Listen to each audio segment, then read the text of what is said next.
Welcome back to session 4. We're just over the halfway mark, so that's good news. And we're going to get to the meat really in this session of how to progress the sale process. Lots of people can get some interest in their business, but then taking it the next half of the journey proves to be trickier. So in the last session, session 3, those are the things that we covered, particularly like the competitive tension. One buyer is no buyer. See, I'm brainwashing you already via the camera lens.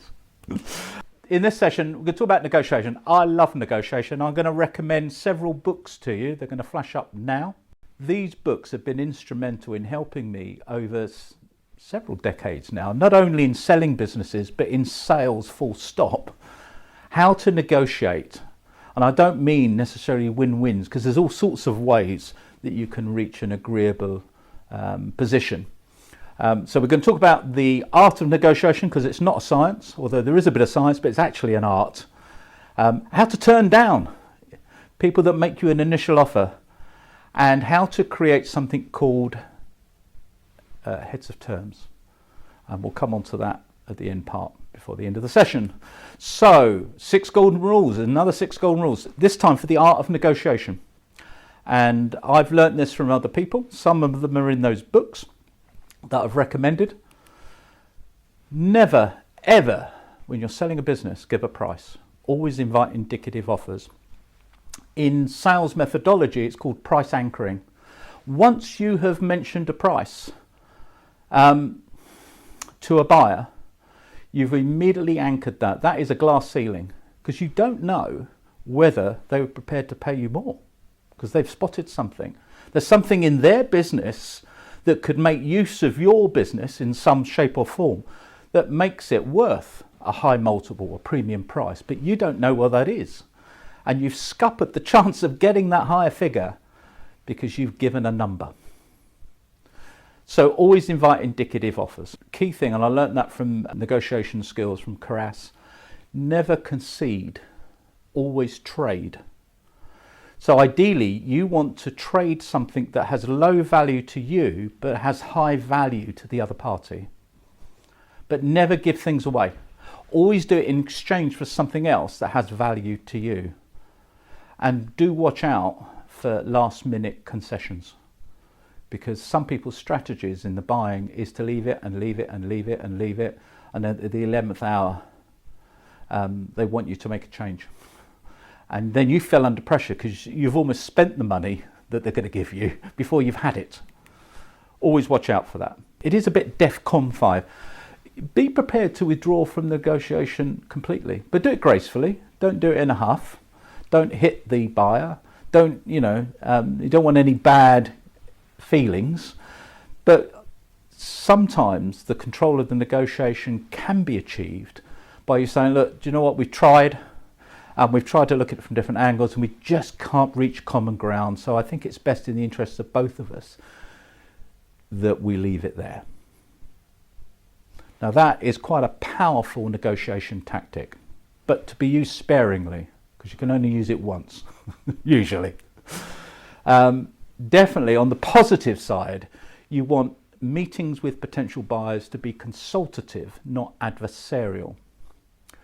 That's why it's good not to have people who are like to create conflict in the room. Because what you want to do is actually get 2 companies, the decision makers from 2 companies together, to see if 1 and 1 could equal 3 for the benefit of both parties, but maybe for different reasons. So it's consultative. What could we do if the 2 businesses combined? That is the environment you want to create. And I've learned this through, I've been married more than once. Pick your battles. You want to win the war, but you can pick the battles. So sometimes you might have to just leave something in the negotiation, because a negotiation for selling a business can be quite complex. You want to win the war, but you can choose the battles you take on. And if you're always battling for everything, that could be quite destructive to the process, and it certainly doesn't enhance relationships with the buying team. And I did touch on the first video about motivation for selling. when you're in this process of a year at least of selling a business, you do need to remind yourself why on earth you're going through this. Sometimes you have to remind yourself several times, because you can feel a bit battle weary sometimes, and it always takes longer than you anticipate. There's always more detail than you anticipate, but do keep your eye on life after sale.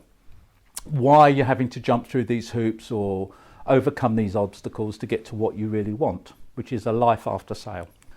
One thing that can help when turning down offers, because never accept a first offer. That's another tip I'll give you. Why never accept a first offer? Well, it's never the best offer.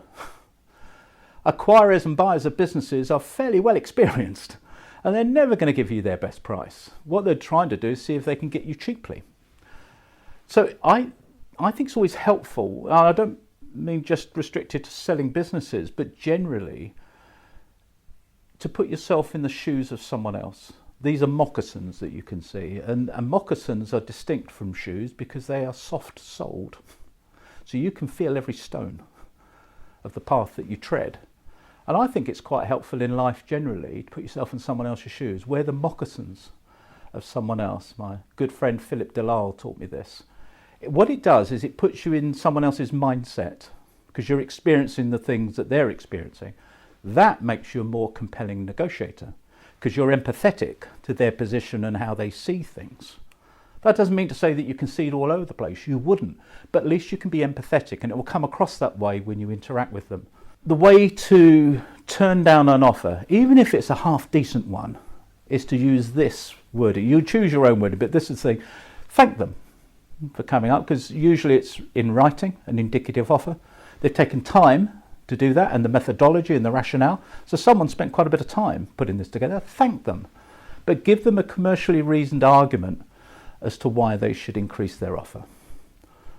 Don't say, I want more. That won't work. You need to come back with commercially reasoned argument, logic as to why they should sharpen their pencil. Because if you think about it, the buyer doesn't have your emotional baggage. They're looking at it as a commercial transaction. You're looking at it slightly differently, which is this is a business that you founded and grown and you've got some emotional capital in. They haven't. They don't carry that baggage. So that approach works that you've got on the screen there. And just to remind you, try to be commercial and try not to be as emotional. It's very hard as an owner-manager because sometimes when someone's calling your baby ugly, you might take offence or umbrage because it's part of you. They're not being personal. They're just saying, we think it's worth half what you think it's worth. But don't take that personally. It's a commercial. You need to go back with a commercially reasoned argument. And one of the things that you can use as a tactic to go back with a commercially reasoned argument is to keep your ears open in that first meeting. Where you're finding out their motives for purchase, use that. Because they may have disclosed to you during that process that if they bought your business and brought your products and services into theirs, they could increase the turnover not only of your business, but theirs as well. So you want to be looking out for where 1 and 1 equals 3, not only for you, but for them. Maybe there's financial advantages to absorbing your business into their structure. So you need to unearth these things. So it isn't about you pitching yourself in a job interview to them, that what a great business you've got and how lucky they would be to buy your business. You need to be asking questions of them as to how purchase of your business will improve their P&L over the next 3 to 5 years. Now, for people in the UK and Ireland, there was a program called Catchphrase. What do you see? Well, you see the devil in the detail. And no truer expression that is in mergers and acquisitions. Relatively speaking, it's quite straightforward to get potential buyers to the table, get some indicative offers, prune them down, negotiate the offers, get them to a point where you've got the preferred buyer at a good price. Then the fun begins, because the deal isn't over, not by a long chalk. This is where some brokers pull out. They don't help you at this point. You need a good advisor that stays with you for the rest of the course.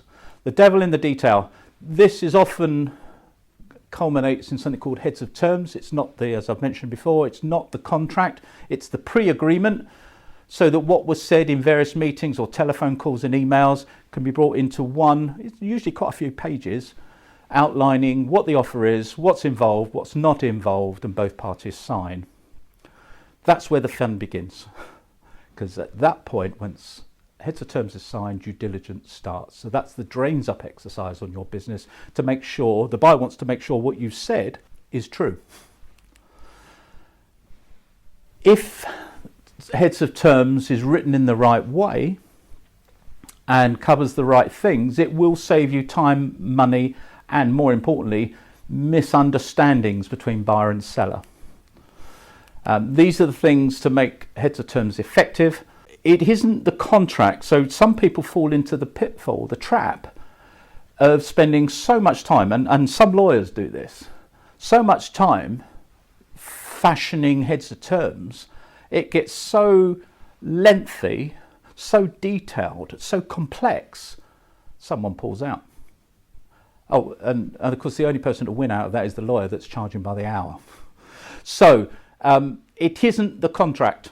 I will say it probably once more again. It isn't the contract. It's just the main planks of the deal, so there's no misunderstandings, and it should help due diligence and therefore completion. I did refer to it in one of the earlier videos. You've got to make sure that anything material, information-wise, is disclosed before heads of terms, before the offer is accepted formally. Because if you're keeping something back that's material to the price of the business, it's likely to be found out in due diligence. And if that is the case, then the buyer's going to come back to you and they are going to chip on price like you've never seen before, because you've not disclosed it. So do make sure. That's why you need a good advisor by your side to tell you what should be disclosed and when. When does it suit the negotiation process on your behalf? It is only a summary, heads of terms, it's not the contract itself. And I did mention it's not legally binding except for confidentiality and exclusivity. The price can change, the deal terms can change, don't forget that. Ideally, you want less than 3 months. You want the completion date in the heads of terms. The shorter the better for the seller, the longer the better for the buyer. 3 or 4 months is pretty typical. Costs, because at the point of signing heads of terms and going into due diligence, both parties are going to incur costs, increased costs, lawyers and accountants. Usually the costs are split. You might want to chance your arm if you're drawing up heads of terms, and I'm going to give you a template of an example heads of terms to give you an idea. You might want to put in that if the deal collapses because of the buyer pulls out, then they pay your costs as well as theirs. Go for it, why not? There's nothing to say that you can't. Any self-respecting acquirer will pick that up and do we cover our own costs, but why not go for it? You never know. Never ask, never get. And I mentioned about the heads of terms. Just to give you an example, it isn't 1 page. It's quite a few pages because it's an important document, but it's not the contract. So, same 3 questions, building up the picture. Learnings, what you're going to implement and when, and how on earth you're going to keep yourself accountable, all onto that form. So now you've completed the majority, or large majority, of your action plan.